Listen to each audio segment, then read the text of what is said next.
everybody. Welcome to Movie Mavens. I'm your host, Carson Green.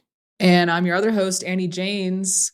This week is very special because we are joined by a fun guest that has been on our list. I don't know. We've wanted to have this guy on for a long time, and he's fine. He's been on the short list. He's finally here, and that is Josh Perez. Hey, buddy. Hey, thank you for having me on. I'm really glad that I'm on the short list. I know my voice sounds like it's like 6'1", but 5'5", so I belong there. I wanted to make the joke, but I figured I'd let you have it. Thank you for that layup. On the short list. As soon as Carson said it, I was like, oh. I'm so stoked to be here. I've been dreaming of this day, dreaming of this moment. You know, I've been listening to y'all for a very long time. I've loved the Movie Mavens template, the structure of your show, and seeing the progression from Spicy Dub to Spicy Dub in a separate My Diary or Dear Diary series. And so Dear Diary, it's been a blast. I used to just walk around IKEA when there's new episodes dropped, and I'd be like, I need to go to IKEA so I can listen to the episodes. And I would hear my name and I'd have jump scares because it would be like, no, I think Josh could handle this scary movie. I think you talked about Get Out once and a couple others, and it was really fun to scare the IKEA consumers when I'd hear my name, and yeah, it was a blast. And you've come a long way yourself, also starting your own podcast, Sweet and Condensed, which is also newsletter and essays. Everyone should go check it out. But as a result of this, I'm noticing and observing that you have to watch every scary movie now. Everyone. And you used to not watch any of them. Is that correct? Correct. I would get either tricked, gaslit, or kidnapped and forced to watch scary movies. But before that, I wouldn't watch anything. That was horrifying. I want to know, how has that journey been? Are you do you enjoy them now, or is it still hard to watch? I can't even front anymore. Kelly and Eric from Sweet and Condensed are other Sweet and Condensed partners there. They give me a hard time because they're like, you can't even pretend that you don't like them anymore. And it's kind of true. And I've kind of given in and embraced it because there's such good storytelling. I think I've been missing out on so much.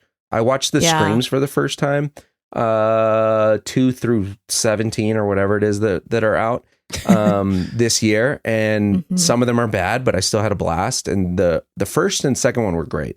But yeah, I've kind of embraced that they have really good stories to tell and really good techniques that I think I really appreciate versus before I was just avoidant. But MoviePass really destroyed my movie going morals because I was getting, I was one of those early adopters who's paying $10 a month. And you can do unlimited movies. I think I was averaging $1.97 Good per times. movie. Great times. And Hereditary. Those were the days. Mm-hmm. I was like, might as well watch Hereditary in theaters. Why not? It's $1. And it fucked me up. It fucked me up too. And I can watch scary movies. You know, here's the thing about scary movies. I'm so glad that you have leaned into it. Scary movies, they have a very specific tempo, not my tempo. They have a very specific structure that I really appreciate. And sometimes, it's fun to watch movies that deviate from it successfully, which doesn't happen often. But I'm glad you're in the club now, Josh, in the Scary Movie Club. I remember a long time ago, back when we were all on Twitter, back when it was Twitter and there wasn't there wasn't naughty stuff on it. And you would ask on a scale of Happy Feet to Hereditary, how scary is this movie? Do you still use that scale? It's kind of had to I had to adopt it because Happy Feet one still the reason why it was Happy Feet is because the sea lion bursted through and I got a jump scare. My friends made fun of me. So I was like, Happy Feet does have a slight fright in it. And then Hereditary was the scariest movie I had seen at the time, but then I rewatched it with New Mexico Drew over at Sweet Condensed. We rewatched it at his house because he hadn't seen it, and I don't know if it was the 3 whiskey sours or just the second time watching. It wasn't as scary at home, so I kind of had to tweak it a bit. So I've been trying to figure out. I watched Talk to Me, and so that's been up there as the most the scariest movie I've seen. And I'm trying to figure out what would be the Happy Feet equivalent. So I've been workshopping that for way too long. But because I've embraced it, I haven't used the scale as much for my own watching, which is a bummer because I really like that. I was pretty proud of myself, if I can say that. Yeah. No, it's a good scale. Like Even not knowing, I didn't know about this jump scare in Happy Feet that scared you.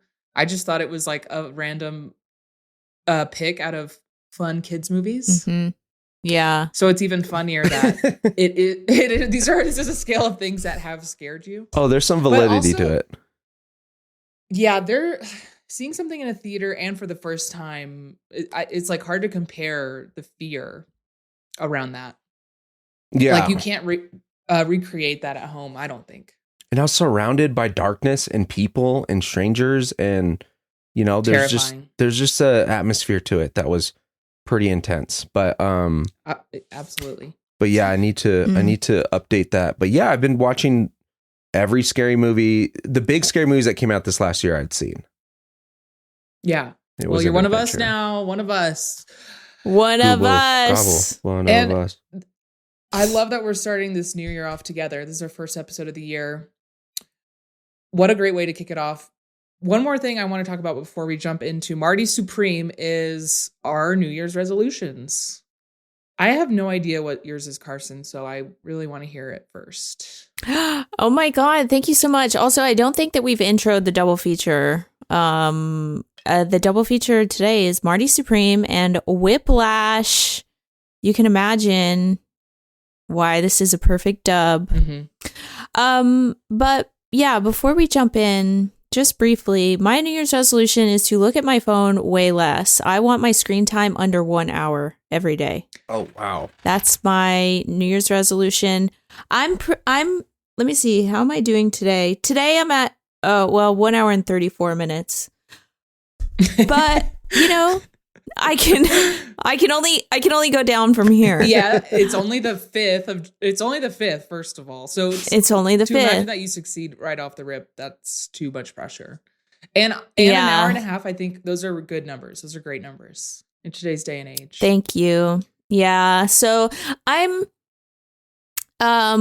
it's so interesting thinking about this because like my number one favorite media consumption is watching movies. I love to watch movies. And for like 15 years, I introduced media consumption in a much different way on my phone. And I'm ready to like bring it back. I'm ready to just literally sit down and watch movies and not read every single review, not look at the letterbox, not look at Rotten Tomatoes, not watch people's overview, not watch TikToks about it, not watch YouTube reviews. Like, I just want maybe to just get closer to my original passion, I guess. Get unplugged. And separate get from the hive unplugged.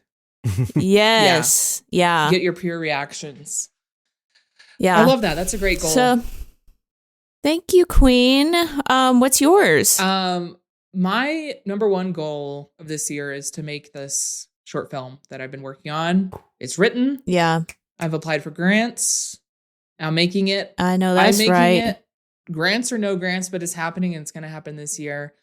This is the first year I've ever had like a very specific concrete goal as my resolution. Mm-hmm. Usually it is like, do this more, do this less. And like breaking my phone addiction is a goal of mine. For sure. But my priority, the thing I want to do the most is make this short film. And so that's my goal. Hell yeah. I can't wait to see it, bro. Me too. It's going to be the best short film I've ever seen in my life. Thanks. It better be. It's gonna win the Movie Mavens Award. I'm sure of that. For best short film. What about you, Josh? Just Josh Perez. What is your New Year's resolution? Yeah, thank you for asking. If you have one. I do. I have a few, but first I want to say getting unplugged and short film. I'm very excited for both of y'all. That is both very, very exciting and something that I tell myself I'm going to do both of those things and I don't do either of them. So I am proud and I stand in solidarity with y'all's New Year's resolution. But thank you. One of mine is I'm not a big analog with my planner and planning. I love my digital calendar, and I used to do the whole, I can only have one or the other, but now I'm realizing, oh no, I can just have both. And so, cause I really love my digital calendar, cause I tend to space things. And so when my digital calendar tells me, hey, 30 minutes, you're recording with the Movie Mavens, I'm like, oh yeah, let me go get my Dr. Pepper Zero now so I can go and record and be on time. And a notebook could never do that. And a notebook could never do that. Could never. And I'm right there with you about spacing things, Josh. It could be the most important thing and I would forget it. And it's never personal. Yes. But yeah, I need somebody to slap me in the face. And a notebook can't do that. But okay, so I'm right there with you. Yes. Go and on. a notebook can't. You want to have both? Yeah, I want to have both because a notebook can't tell me traffic is light, leave in 17 minutes. And I love that feature. But also though, I'm realizing like writing things down, I really enjoy that, like handwriting and carrying a notebook. So I bought one of these like literally obnoxious, like every day. It's like a thick, look at this chunky boy. But it is it's like a Bible. It is. And it has dotted lines, which I've never had a dotted journal. So I'm trying this out and I'm just writing out like, trying to figure out what it is that I want for my resolutions other than using this every day. And I have my little boxes that I can fill in about like, I want to do 10,000 steps a day, read. For January, I'm doing no booze. Well, technically December 26th till the end of January, I'm not doing any booze.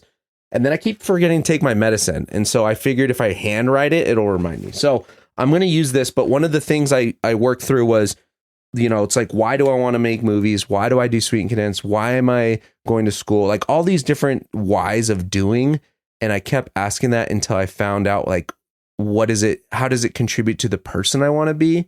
And I just want to be a good storyteller. So this year is like, that's what I want to focus on. So if I make a movie, it's because I want to be a good storyteller. If I write a script, it's because I want to be a better storyteller. If I'm doing newsletters, it's storytelling. So like, that's kind of helped me like, give me reasons rather than because I will start projects all the time and never finish them. So I'm trying to see if this will help.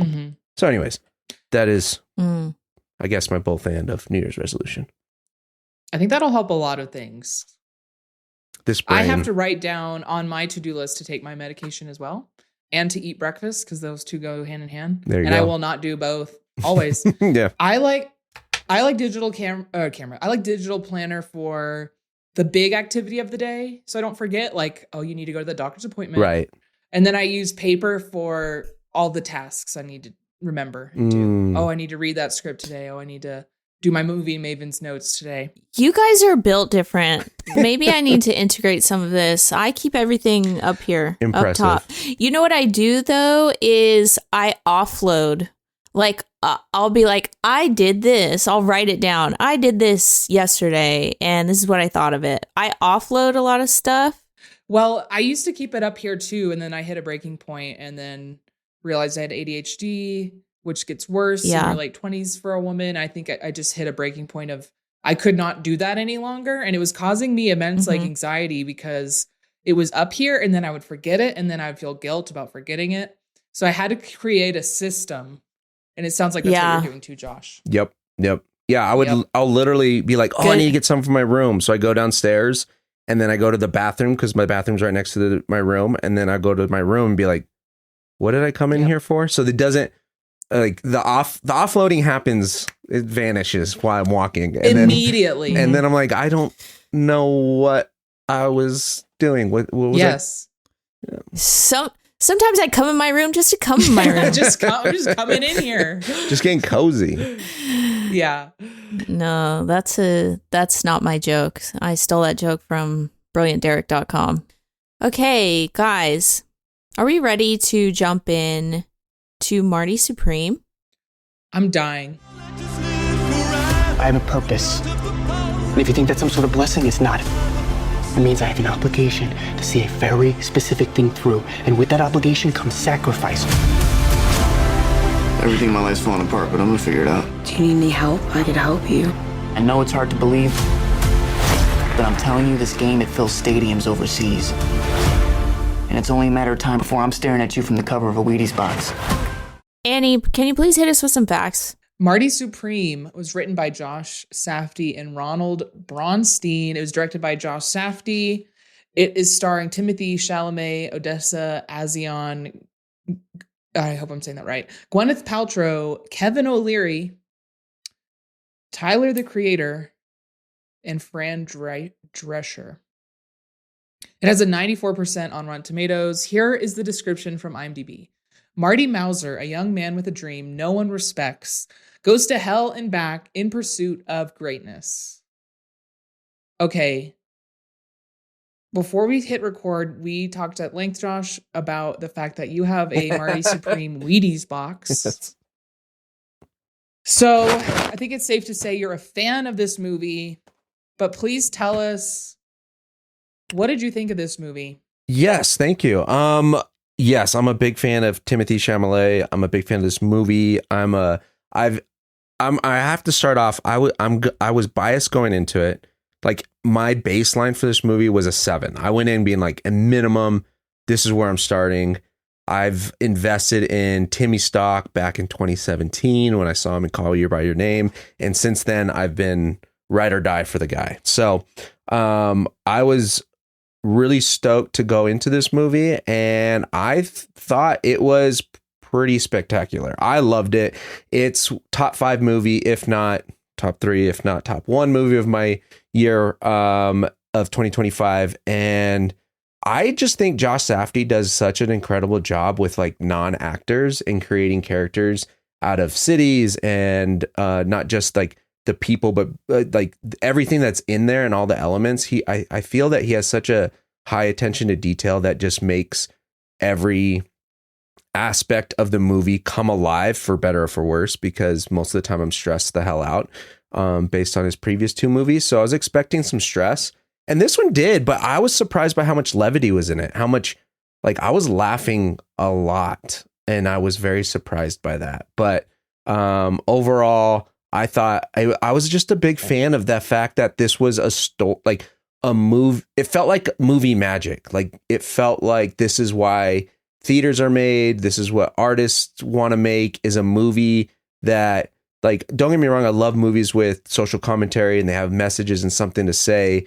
This just felt like it was like a movie about this guy who's kind of insufferable, yet everyone was drawn to him and revolved around him, and he was just on this pursuit of something. And there was like, yeah, it had a beginning and an end, and the movie was like, not even, I don't know, it's like ping pong. That's the other thing. It was like fucking ping pong. Like, how are you going to get this movie of the year type of contender out of ping pong? And yet ping pong's not in the description, and there was ping pong in the movie, but I was, I guess, not that surprised that there wasn't like heavy ping pong in it, because I was like, yeah, I think it's going to be everything else that's surrounding it. So I don't know. I was super stoked, but those are my initial thoughts. Yeah, I mean, the movie kind of starts as a sports movie, like a typical sports movie. There's a guy, he's in a tournament and he needs to win. And then it like very quickly breaks out of that sports movie formula and is kind of just about, how is this guy making it to the next tournament? And it's more actually about that than the tournaments. And of course, more than that, even, it's about the guy himself. And normally a movie that's episodic like that, meaning this happened and then this happened and then this happened and then this happened, where they're like interconnect, or they're not connected, they're not tied to like one big thing. It's very like kind of like a novel. Normally that doesn't work for me in films.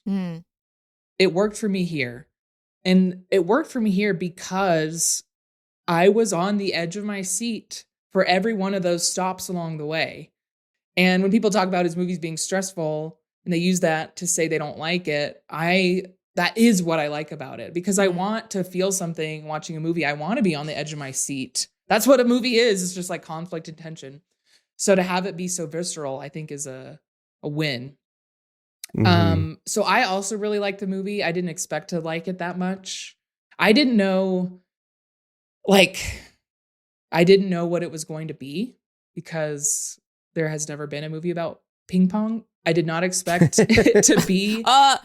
Sorry, Forrest Gump Erasure Crazy. So true. Crazy. So true. Pardon me. But I didn't expect it to be like pure Kino. It is like very cinematic. It is very like a Scorsese film. It is just like firing on all cylinders. And I really respect that. And last thing I wanted to say is that you mentioned, Josh, that all the characters feel really alive, even if they're not main characters. You said something along those lines. And apparently they being, I'm guessing Josh and his co-writer, wrote backstories for every single person in this film. Yeah. And I think that really shows, especially like the guy with the dog, like as just one example. And then I also really love their casting director because they cast people that you would never see in a film normally. Yeah, not a ton of actors. Like the Indian guy who was like the head of the table tennis league, he's a writer, not an actor. The gangster, the guy with the dog, he's a writer, not an actor. Tyler, the Creator, he's a rapper, not an actor. Like, it's a ton of just creative people. Kevin O'Leary? He's a shark. Kevin O'Leary's a shark, bro. Which, I think was interesting. I think it brought a certain level of creativity to it. You know, one thing about this movie that draws a lot of parallels with Uncut Gems, which is the Safdie Bros movie starring Adam Sandler, which is about gambling. I mean, to boil it down, but the key theme in that movie is it's Adam Sandler versus Adam Sandler. He's just playing. He's like, he keeps playing himself. He keeps betting against himself. And in this movie, it's Marty Mauser versus Marty Mauser, just over and over again. He puts himself in the worst fucking situations possible. He makes terrible decisions over and over again. He does not. I mean, not until like Act 3 does he kind of humble himself, like, okay, maybe I'm making bad decisions. And even then, I didn't barely. And that felt kind of forced and like out of left field. Even that like didn't really fit inside of this narrative that he had made for himself, or that was the character that was written for, you know, an hour and a half, 2 hours up until then. But I think that like just adds it to the frustration, adds to the stress. Is like, I just want Marty to make one good decision. Just fucking one, bro. Just one. Yeah. And that puts you on the edge of your seat. It's not necessarily, I mean, yeah, all of these scenarios were pretty bad, but it's the fact that he keeps doing it to himself. It's like, I could scream. Totally. Yeah, I was gonna say too, the characters when we were talking about casting, Ralph Colucci and Luke Manley. Ralph Colucci played Lloyd. He was the other worker in the shoe store in the first like 10 minutes of the movie. They said they sent someone out to a racetrack and they found him and they're like, that guy has a face that fits 1950s New York. I want him in the movie. So that's how they found him. And then the Luke Manley guy went viral on like a Barstool interview or something. And Josh Safdie was like, that guy, I want him to be in my movie. So like, again, going back to what you were saying about the backstories and finding people and the intention, they're not actors. Cause I thought Kevin O'Leary did amazing for, maybe he was just playing himself, but I think the decision making and betting on himself of one bad decision after another was so vibrant that like the way that Josh Safdie was talking, he said it was like a heist movie, and I had not considered this movie being a heist movie, but he was saying it's like, yeah, he's trying to hijack destiny and so he can accomplish his dream. And I think that desperation of like, I have this heist plan, this is how I'm going to get it, and this is how I'm going to achieve these things. But then when you're like, oh fuck, this, you know, robbery or whatever is going awry, you get so desperate and you want the reward or whatever it is you're trying to hijack so badly, you're going to do anything to get it and get out of that situation. Like, I think I was like, man, that kind of made sense, at least for me, in how I was like stressed that whole time. Yeah. Like, is he going to get it? Is he going to get this dream? Is he going to get there? And is it going to even be everything he wants to be? Right. And so, and the stakes are high because at one point he literally tries to get, he like does all he can in order to get $2 back. Mm-hmm. Like $2 is the world to him. So the stakes feel really high. Can I ask you guys something? Yes. Were you rooting for him? No, like him, the Yeah. bigger him. Were you rooting for Marty? No, I think he's a flawed man who's extremely selfish. And every time he had anything to do with Odessa Mm-hmm. would remind me that, especially when he leaves her at the hospital and when she wants him to stay and he's like, go home then. He tells her he's going to help her, but she doesn't want the specific help he's willing to give. And then he's like, go home. That part definitely shows who he is. Yeah. But at the same time, moment to moment, it's like, I don't want him to be shot by the guy that has the dog for some reason. Like, I don't want him to be shot by that guy. I don't want him to get beat up by the bowling alley dudes when they ripped them off. So I guess it's complicated.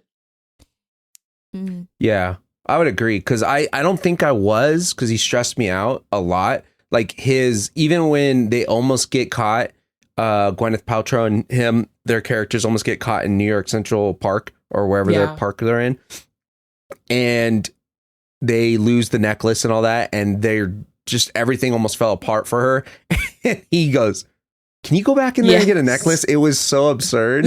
And so like, there's aspects of it. I'm like, oh my gosh, this guy is so fucking annoying and self-centered. Mm-hmm. But then there's those moments where Rachel shows up, Odessa's character shows up with a black guy, and he goes home and gets that trophy and smashes the husband's face and says, shame on you. And I'm like, oh, that was kind of, he would do things that I think surprised me in both ends. Surprised me in like, oh my gosh, that's the asking for a necklace. You have 25 of them. You won't even care. Yes. Kind of thing to doing something because his childhood best friend got hurt, even though that was also not real, which we learned later. The black guy was fake. But I think it was very, very complicated, but I didn't find myself being like, oh, I'm all in on cheering and rooting for him. I think he's a bad guy. But I did want him to. Yeah, I think he's like a shitty. It was kind of like the Adam Sandler in Uncut Gems, where it's like I wasn't rooting for him, but I wanted him to stop doing what he's doing. Right. Like I was on his side with that, and so, but this movie ending a lot differently. It just made me like him. It made you like him.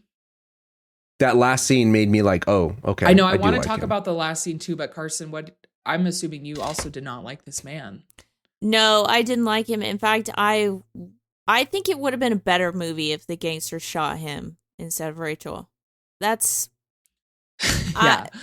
and here's why. Let me like, you're pitching that as like that should have actually been the ending. Yes, and here's why. I think because I started to feel the length and I was getting it was a little long in the tooth, and I felt like the gangster thing was like it was too much. We could have cut that entirely. I think just like, wait, the gangster thing being the dog thing? Yes, the whole dog thing. Like, interesting. I was like, let's get on with it. Let's wrap this up. And then, for Rachel to get shot, it was like, okay, I mean, that sucks. Womp womp. You're like looking down at your I don't know. I don't think I didn't care enough. I think it's because there was just way too fucking much going on. I think we should have zeroed in maybe on like the core things. Like we could have spent more time with the friend and his dad and the ping pong balls and all of that. Like we could have spent more time somewhere else. Instead, it was a little stretched out. That's how spread out. Yeah, that's how I felt. And then by the third act, I was kind of like I was like okay, we're getting up there. I've been here for a long time. The people that Josh and I saw this movie with all felt unsatisfied by the ping pong storyline. The orange ping pong storyline. Yeah. So that your criticism there rings true. Like maybe they should have taken a little bit from over here and put it over there. Yeah. That none of that affected me. I just felt like I was along for the ride. And there's never it's like really hard for a movie to have too much going on for me. That's the ADHD. I'm like, I'm here to keep up with it. I'm here. But here's my criticism of the film. It's going to be the ending, the very ending. Okay. So at the end, and what I'm referring to, yes, Marty wins. I don't know. I guess I'm missing like more comeuppance. Like he won, but yet he lost everything. Like he lost his dream. He won a match that meant nothing ultimately to being a professional ping pong player. But then this moment where he sees his baby and cries, I don't know what the movie wants me to feel there. I think it is getting at just a character arc of like he has changed. I think that's what it's getting at. But I felt just conflicted in that moment of just like confused. And I think it's because the film didn't show us any of that. Like what I was talking about earlier when he goes to the guy, like the leader of the league, and he's like, I'm so sorry. Like I was an asshole and blah, blah, blah. And like, I didn't feel that because we didn't see him have any sort of feel sorry. Yeah, we didn't see him have any sort of development. And then, for him to go home and like be so moved that now he has a child, it's like I didn't see him like have an aha. I need to be there I need to become a family man. We didn't see that. Right. Happen compared with to him, Uncut Gems, which when I think Adam Sandler had that comeuppance in that room. Yes. Like he was like, oh, fuck, I fucked up and this is the consequence. And Timothy, even when he was begging to that man, it felt like his act. Yeah. Yeah. But what do you think? What do you make of all this, Josh?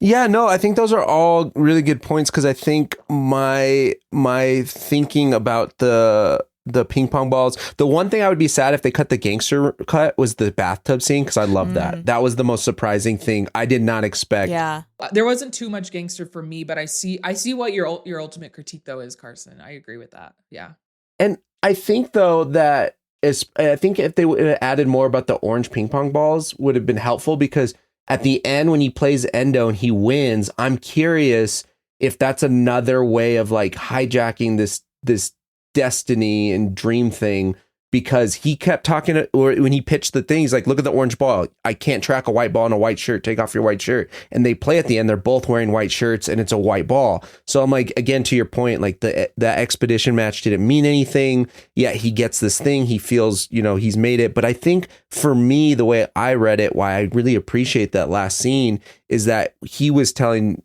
Gwyneth Paltrow, like, I've done this on my own. Like, I'm doing this by myself and all this, even though we know as an audience that's not true. Gwyneth Paltrow knows that's not true. And then when he finally tells Gwyneth Paltrow, like, I'm not doing this on it and I can't, and he starts begging. And then also Rachel's also her trying to do whatever it takes to be with, I guess, Timothy, it seemed like, at least by pretending with the black eye and saying, what are we going to do? And then when she's shot and pregnant in the back of a car, she tells Marty, like, go get the money. It's in the jacket pocket. And I was like, why are you concerned about the money? And it's because I think she's so, connected. She wants Marty and all that stuff in their life. And even when the money is like not real, he's telling Rachel like, oh no, we got the money and it's tons of money. Don't even worry about it. It was worth so I it. think Don't worry, babe.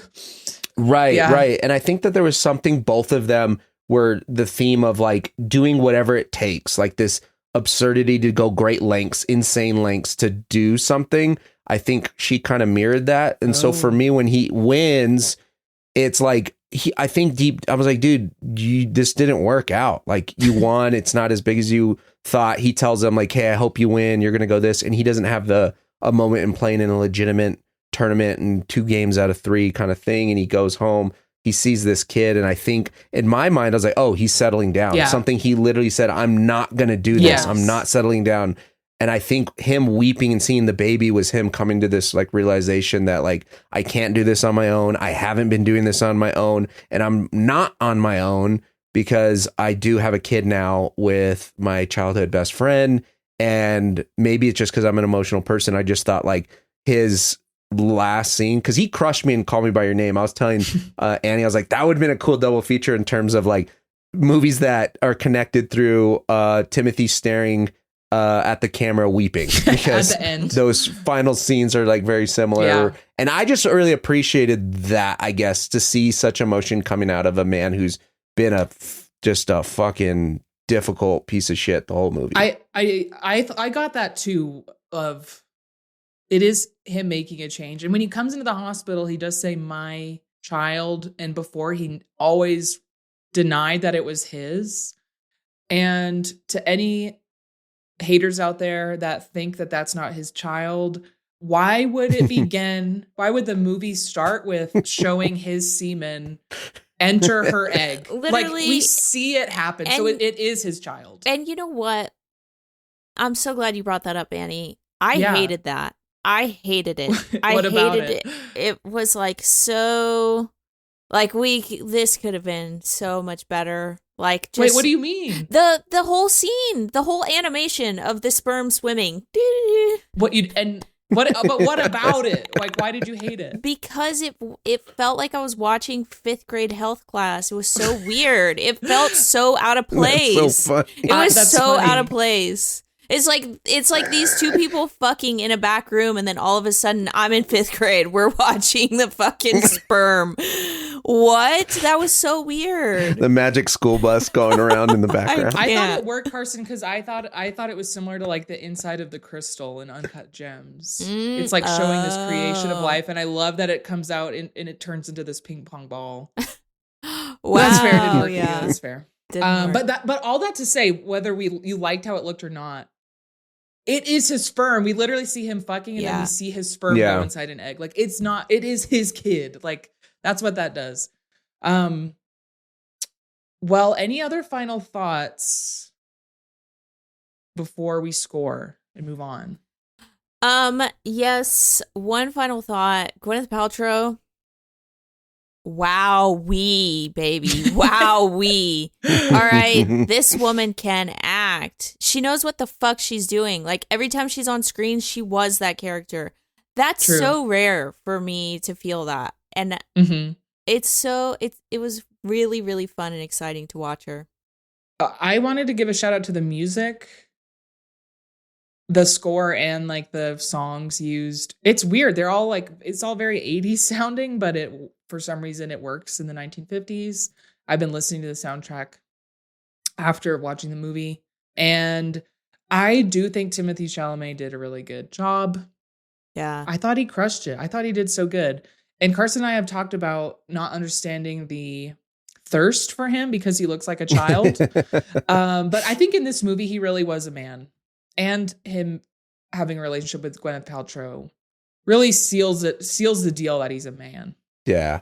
No, and my final thoughts are I'm gonna have to, because I agree that the acting, Gwyneth Paltrow was a star. I agree that the music we talked about this with the other crew, the same thing. Like somehow it works. Yeah. And we really love that. And I think, again, that's maybe the Safdie magic of bringing in things and characters, not because it fits for the era of a period piece, but because it fits for like the character of the movie. And I think I really appreciated that. But I got to talk about, of course, Timothy, because mentioning, there's this craze about him. And I think for me, when he got casted as Dune Part 1, I was like, that makes sense because he's a child. And in the book, he's a child.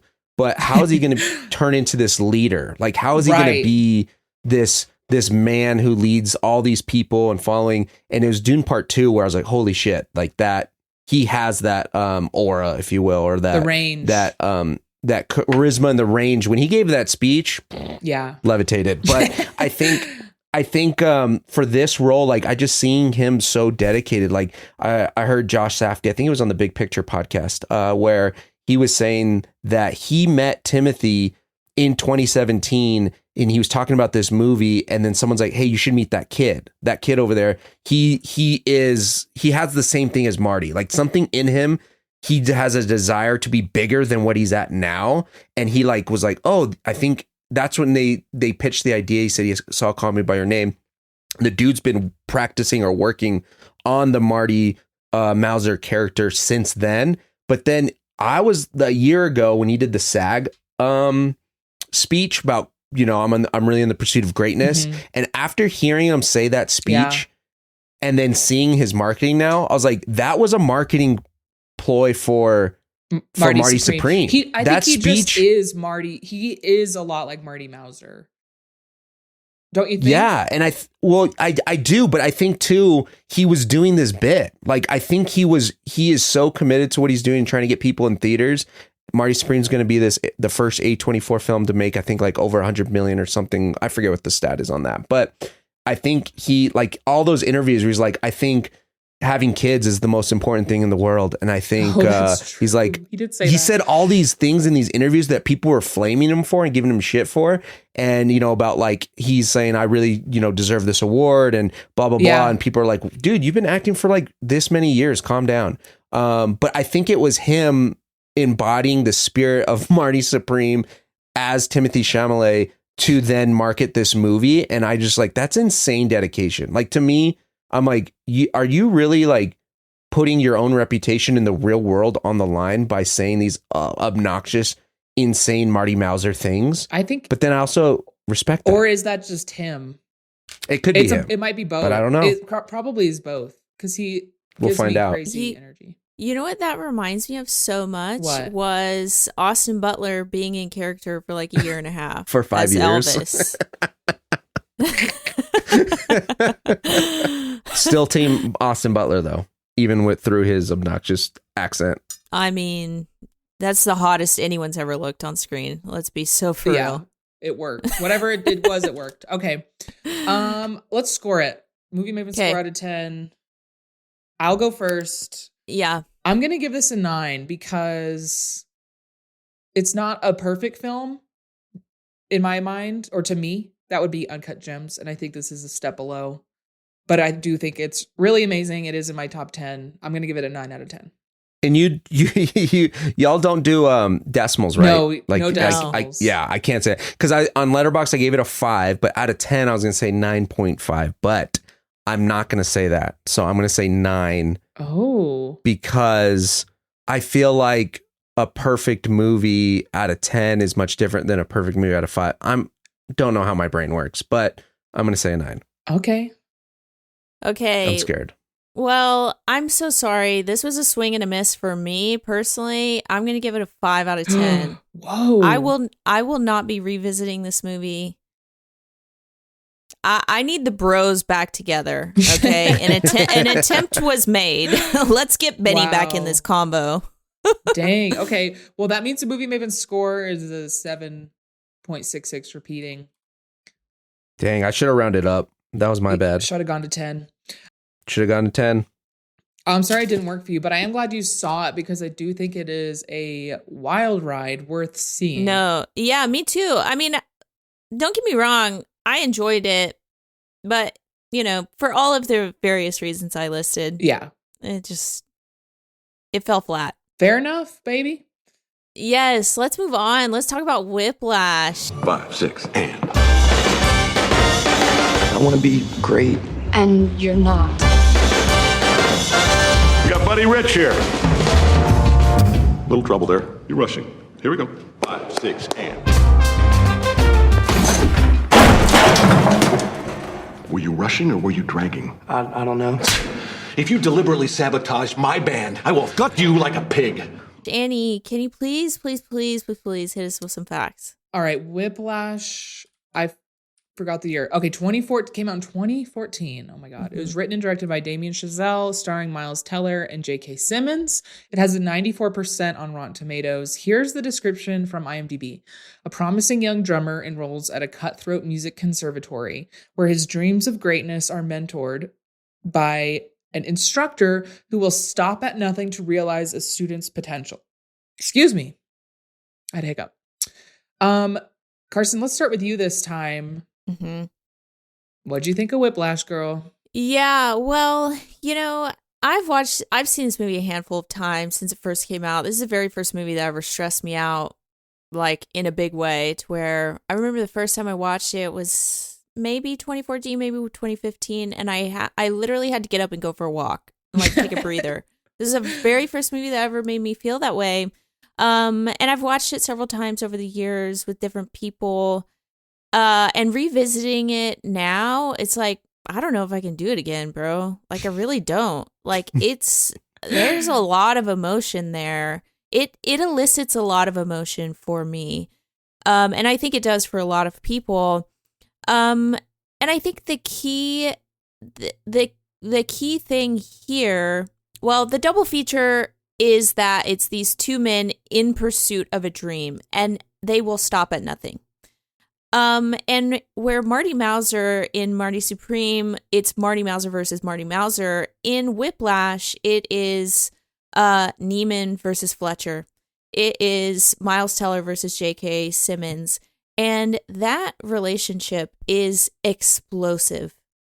The way that this movie is shot and the way that it's written, there are so many subtle things. There are so many nuances here that like, and I mean, there's also really explosive dialogue. And then there's all of this huge crashing music. And all of it together is just very evocative. It's extremely evocative. And I think it's just really fun to watch. Fun and despite the stress. Yeah, fun and not fun, I think. I think it's fun. Also, I was watching, well, okay, actually, number one, Damien Chazelle was 28 when he made this movie. I hate that. I love that. Go Damien. I mean, I love it, but I don't want to hear that. Number two, this was based on a real life experience that he had with a teacher. Oh. And that he was a drummer, he was a jazz drummer, and he was playing these songs that are in the movie. And he had an abusive teacher, and he wrote the story of his experience. And it looked like this. Isn't that fucked up? I didn't know that. I did know he made a crazy. short film first, and then the short film created the feature. Yeah. I did not know that. Yeah, this was my, I want to say third time. I haven't seen it. I haven't returned to it too often. My first time I watched it was in 2014. But when it came, I had no desire to watch this. I musically declined. I didn't like jazz at the time. And I was like, why would I want to watch this jazz drummer movie? And so I read the screenplay. And I remember, I read the screenplay first. My heart was beating so fast. I felt like I was sweating. I was stressed the fuck out where I was like, I cannot not watch this movie. So reading the screenplay really hooked me in. I thought it was really well done and tight, which as tight as the movie is, I'm even more impressed because the screenplay has, even how short the screenplay was, the version that I read, there's even more taken out. Like they removed some of the dialogue in certain scenes. And I just thought it was so impressive how much they trimmed off to make this movie what it is. And so when I watched it the first time, I thought it was amazing. I thought it was one of the better movies of 2014. And then I watched it again, I want to say 2 years ago and a year and a half ago or so. And I just know I was probably 23 in 2014. So now I'm over a decade older now. And I think how much I've changed and seen my different worldviews and all that. Like I forgot how like insanely like just horrific and a terror and a menace to New York society that Fletcher is in terms of his language. Like the shit he was saying was absolutely batshit and all the slurs. And so I remember, like, not to be, tongue in cheek or too on the nose, but like having whiplash from hearing some of these. It was jarring to hear some of the stuff that he was saying to what these kids were at most 22 years old or so. And then Neiman being the youngest. And so just thinking about that and being like, you're a grown ass man. Like you are old and you are doing this. Why and for what? But he is truly one of the most, like, he should be an all-time villain, Hall of Fame, whatever it is, induct him, because this is J.K. Simmons' role, which I wasn't too familiar. I never watched Oz before this. I watched the Spider-Man, the Sam Raimi, I think, is the directors of those ones. Yeah.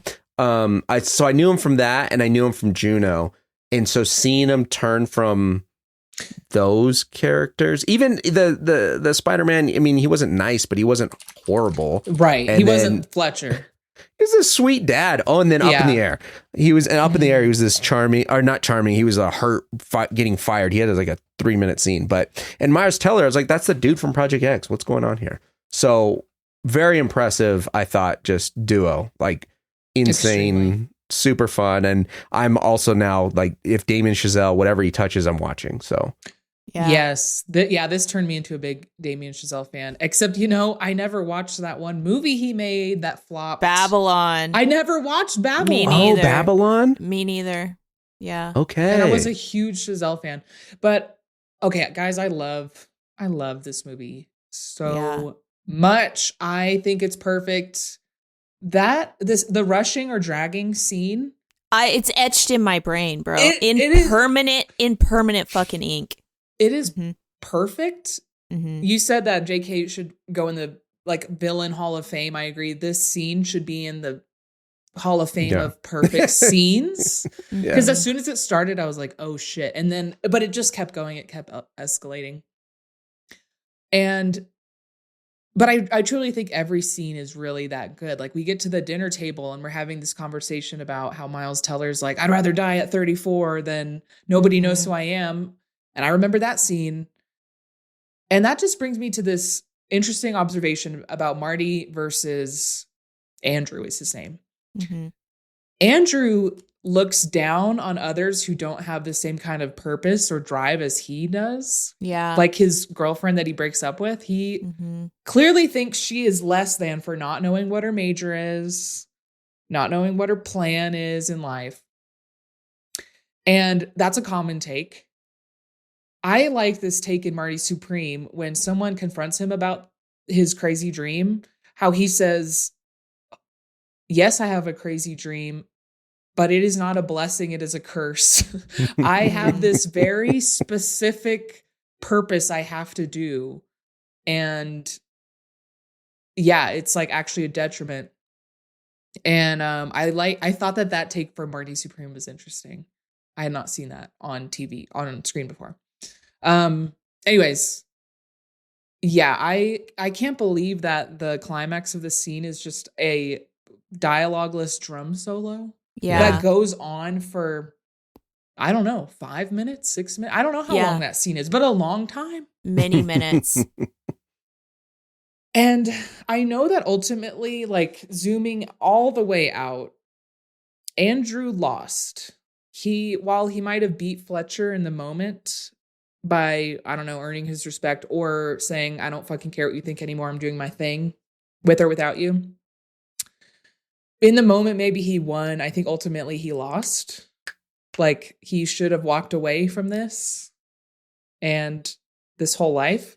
And Damien Chazelle apparently in an interview said that he sees Andrew dying at 34 because of a drug overdose. Like, that's how he sees his life. Yeah. But it's strange because at the end, I do feel a little victorious, like, in the moment. And I don't know, this could be my personal need for external validation I have to work on. That is so strong. I'm like, God, I would be trapped. I would be trapped by Fletcher too. I would be right there with him at 19, wanting to like earn his respect.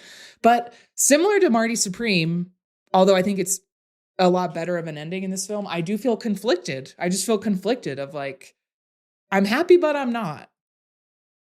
And I thought that was interesting that both films about these men destined for greatness have conflicting endings. Yeah. And I'm curious how you guys feel at the end of the movie. Yeah, I think that's a great point. I think it's the inverse of Marty Supreme, where I didn't feel good about Marty Supreme, but then at the end, I'm like, oh, I feel good about where I'm imagining this is going. You're settling like down, you're going to do this.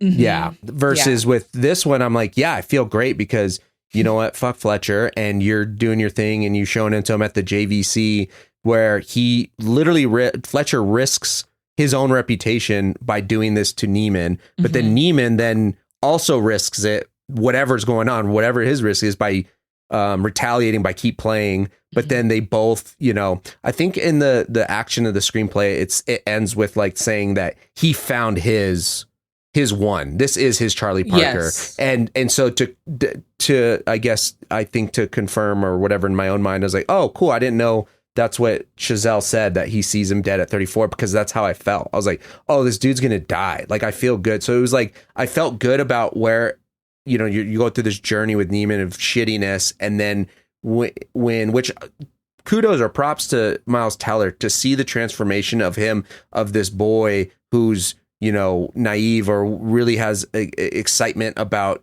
joining this studio band, and then him crying in front of everyone, getting slapped and the shit beat out of him, to like him being like, fuck you, and his face just transforming into this like drumming machine, right? And I think that transformation was really cool, but it definitely made me sad of being like, oh yeah, he chose to reject his dad, reject his family, reject love, reject everything.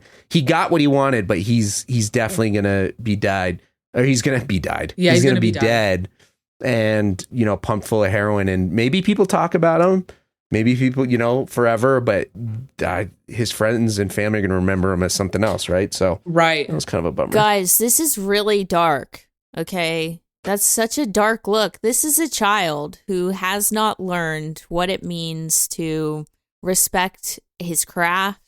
He hasn't learned what it means to be in the real world. He hasn't learned what it means to gain the respect of the audience, of his fellow band members, of his conductor. He has no idea. He's learning all of this now as we're watching it.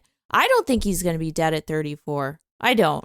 What do you see? Do you feel like, yes, he did it and he's going to be great? Yes. Fletcher, yes, even without Fletcher, he's going to be great. Yeah. Even without Fletcher. And let me tell you why. It's because he made himself perfectly clear. I can do this. Yeah. Watch me. I can do this. He did not let Fletcher discourage him or embarrass him or humiliate him. He did not let Fletcher win at this little cat and mouse game they were playing, and at pushing him away from something that he's really passionate about and that he's really good at. God, I want to believe that. I want that. You've convinced me.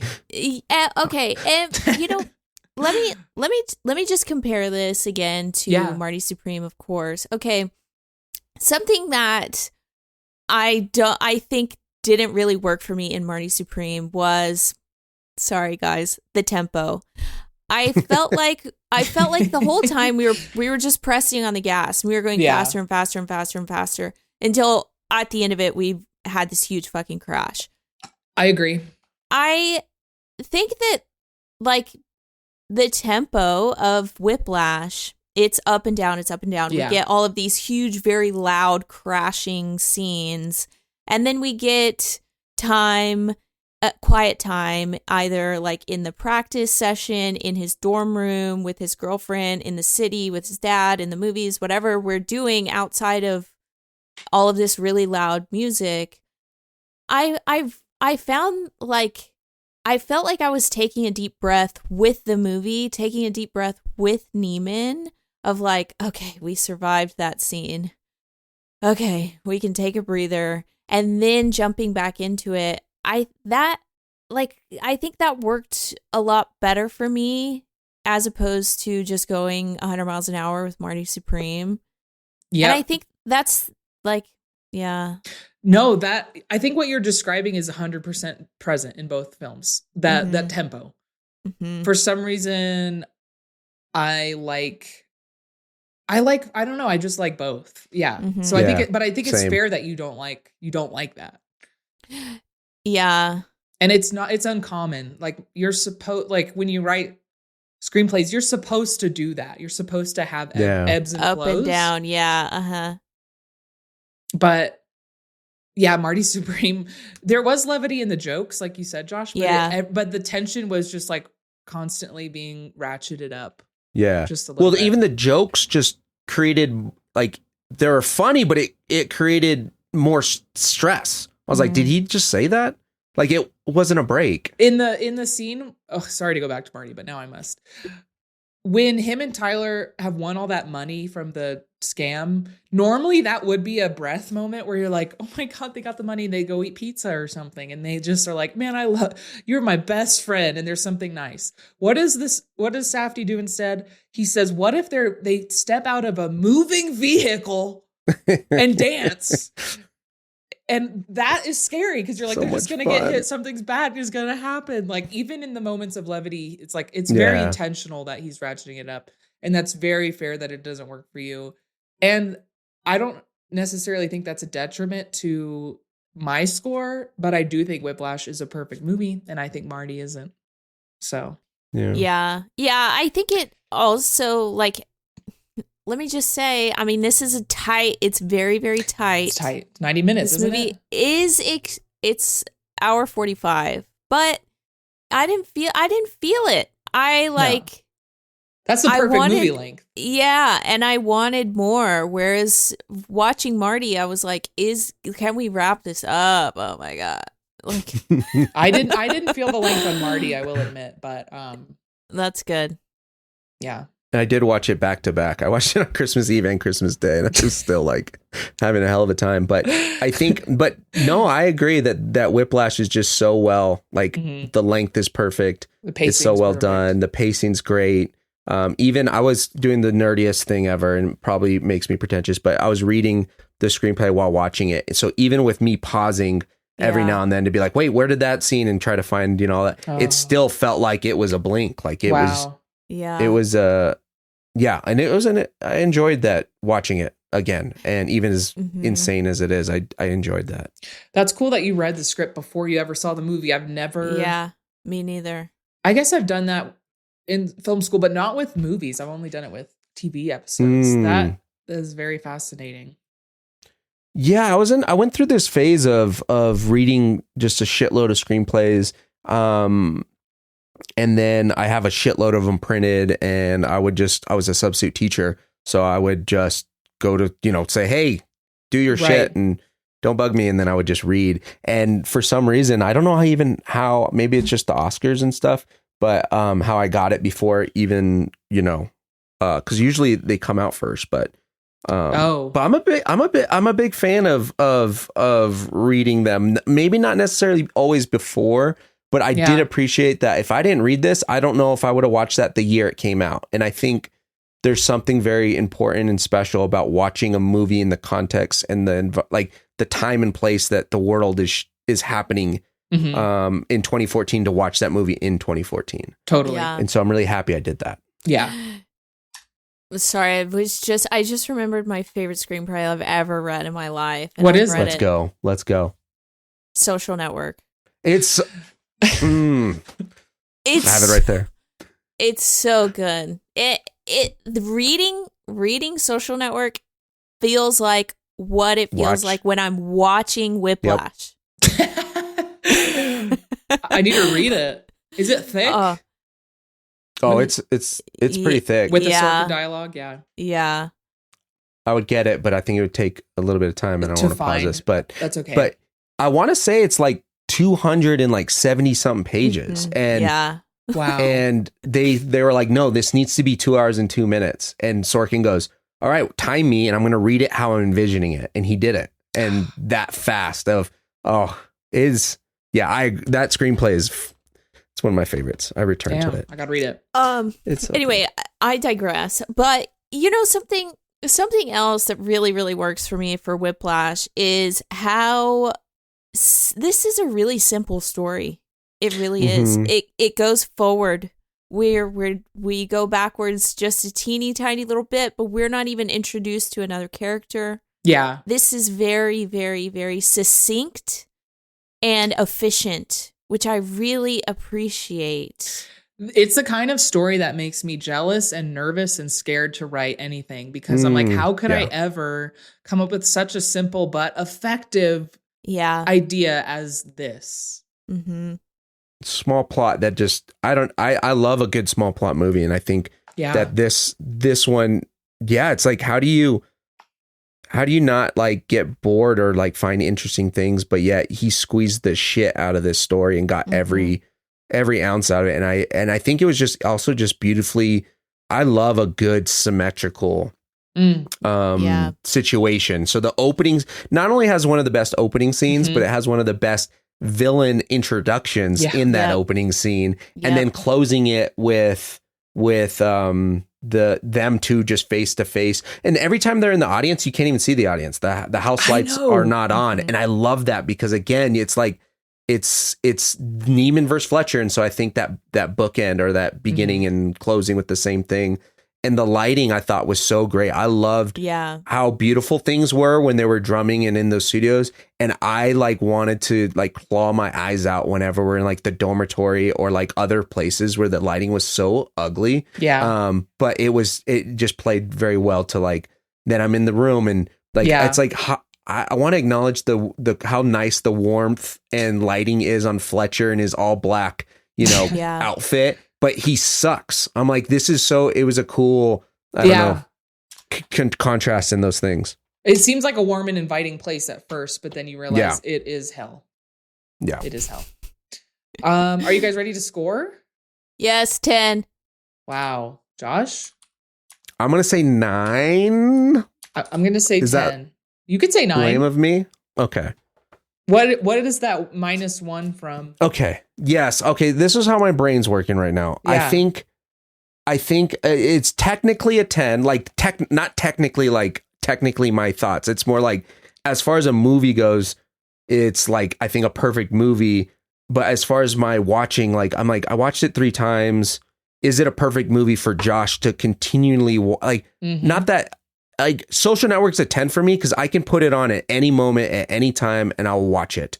Whiplash, I'm like, which feels like that's a different rating or a different scale. But because the same thing with Marty Supreme.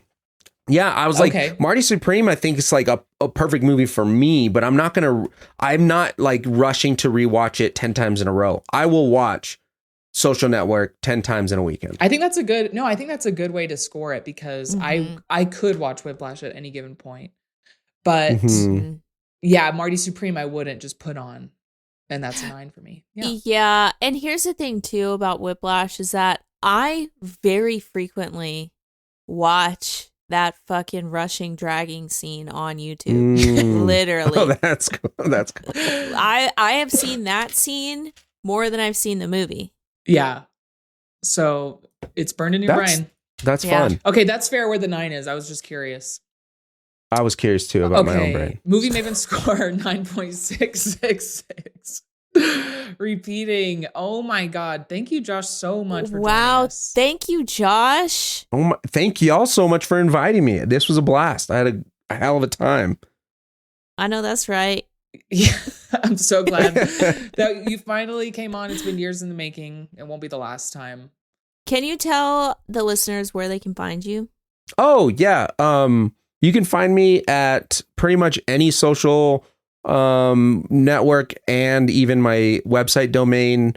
It's just JUST, Josh Perez at gmail.com. Oh, why did I say that? Gmail.com. At just Josh Perez. That is my email. But it's because I was thinking about it. I was like, oh, yeah, it's just Josh Perez. I'll tell people it's just Josh Perez. But then I realized when I tell people it's just Josh Perez, they just say Josh Perez at gmail.com. I've missed emails. It's a pain. I was like, this was a problem. But you spell out just and now you can and then Josh him. Perez. And now you can email me at justjoshperez at gmail.com. And then also sweetandcondensed.com, shameless plug. That's where that's our website. That's me and 4 other really great friends of mine. We do movies. We have a podcast newsletter and we write essays occasionally all about movies and life and how those two things intertwine. And it's magic. So can I please just say I am a Sweet and Condensed newsletter subscriber, and I look forward to the newsletter. I like it. I like your guys' rating scale. Sometimes I want just like a glance, and I'm like, should I see this in theaters? Your rating scale will tell me. I love hearing that because that was our goal. Our goal is like, look, I personally believe everyone should watch every movie in a theater. That's like the medium of which it needs to be seen on is the silver screen.